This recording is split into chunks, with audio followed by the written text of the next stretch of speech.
Here's a complete guide to obtaining your EIN and establishing business banking for your entity, done correctly from the start. Step 1. Obtain your EIN immediately after formation. Apply through the IRS website at irs.gov. The application is the SS4 form. If applying online, the EIN is issued instantly. If mailing or faxing, which is required for foreign entities, allow additional time. You'll need the legal name of the entity exactly as it appears in formation documents, the entity type, the responsible party's SSN or EIN, the address for the entity, and the reason for applying. Step 2. Confirm the EIN letter. The IRS issues an EIN confirmation letter, either a CP 575 or an online confirmation. Keep this. Banks will ask for it.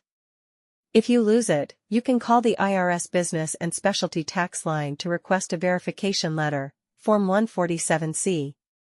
Step 3. Gather your banking documents. Bring to the bank, EIN confirmation, formation documents, articles of organization for an LLC or articles of incorporation for a corporation, operating agreement or bylaws, government-issued ID for signatories, and any required resolutions. Step 4. Choose the right bank.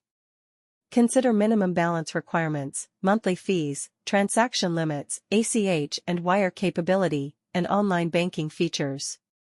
Many business owners use a large national bank for primary banking and a secondary account, sometimes an online bank, for specific purposes. Step 5. Open the account promptly.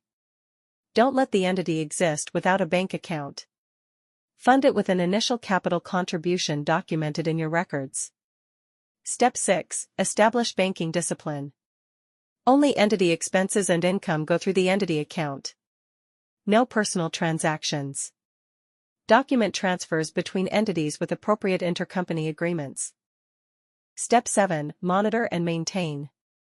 Keep an eye on account health, annual fee requirements, and your banking relationship.